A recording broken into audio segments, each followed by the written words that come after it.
All right, welcome back to our Creating Happiness in the Workplace interview series. Today we have Marty Jalove of Master Happiness. He is a business coach, business consultant, and host of his own radio show, Bacon Bits, where you can hear more of his sage wisdom. So, welcome, Marty. Thank you very much for having me. I'm excited to be here. Thank you for joining us. So, speaking to Master Happiness, your business, we're talking about employee retention and happiness in the workplace. How do you believe we can master happiness within the workplace? Okay. All right. Well, first I want to give you a little background.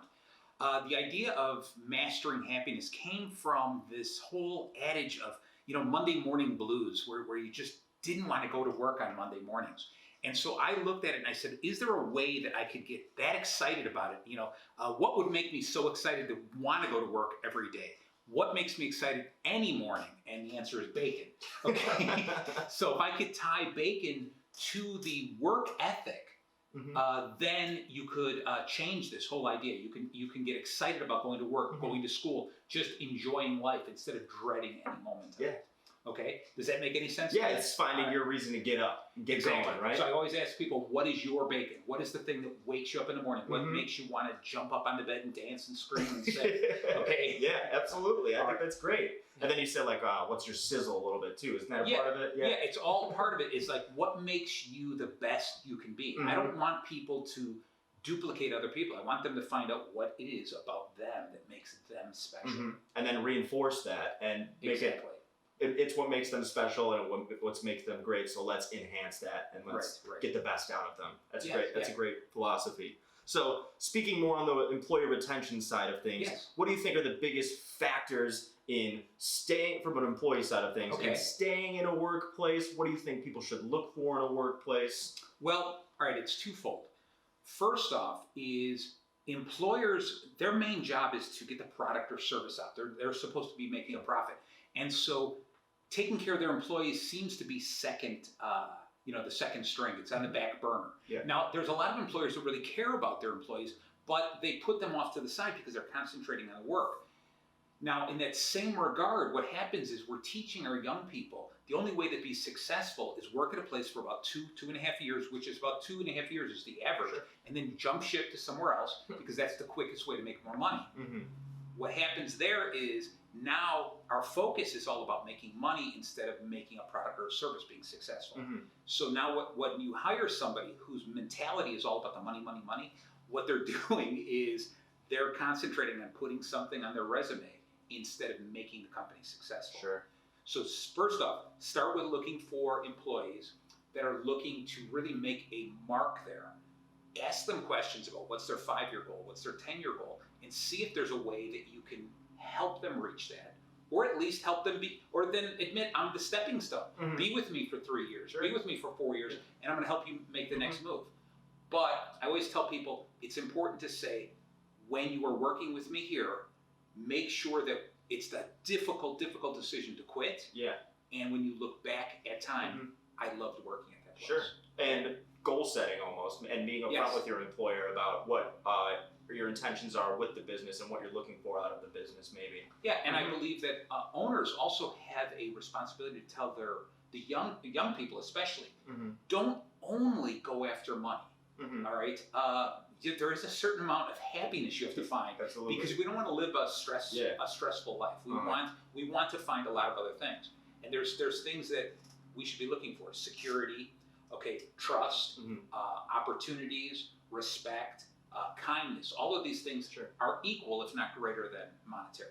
So going into our next question and kind of piggybacking off of that bacon pun, what advice would you give to business owners when it comes to creating that welcoming environment? We know establishing goals and relationships early on is important, but what physical things can they do actually probably within their office? I think the number one thing, without a doubt, is communication. They have got to continue to communicate with their employees on a regular basis.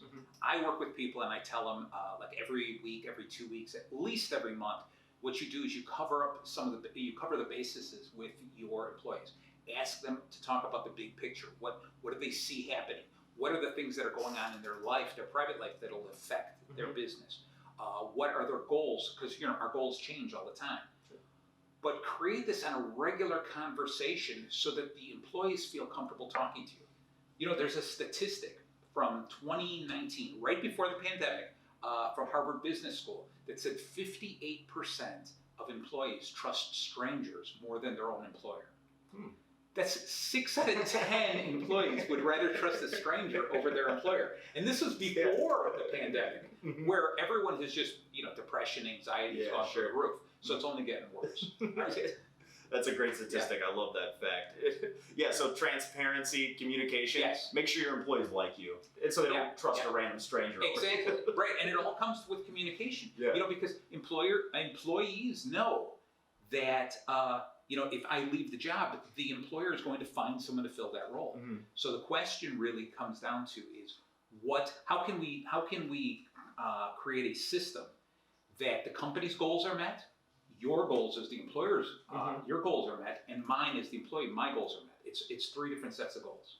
Oh, that's great. Okay. So this next question is kind of twofold. So what are some skills that employers can utilize when dealing with employees who may not feel comfortable? Is there anything you do to kind of bridge that gap of somebody who may not, may keep you at arm's length or something like that? Well, when I work for a company, if I get hired by a company, one of the first things I do is I slowly re-interview all the employees. I talk to the owners, I talk to the supervisors, the managers, and all the employees.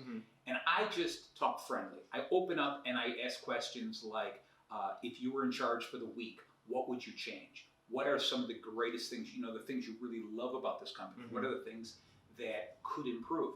What are some of the things we could do just to make your day just a little bit better? And I'll tell them something like this. What if we planted flowers? What if we made coffee? What if we brought in cookies? Anything silly and simple like that.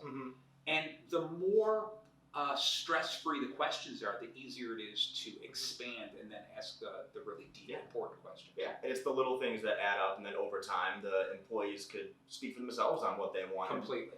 It's a collaborative environment at that point. But that communication has got to keep going and going and going, because when I talk to somebody who's like cold and shut off, if it's easy to end it. Well, they don't want to talk. That's the escape. But the reality is I've got to continue to go with that person over and over again and find out what it is. Why are they afraid to talk? Because if I'm a manager and my employee's afraid to talk to me, then I know that's an enormous red flag. Yeah, absolutely.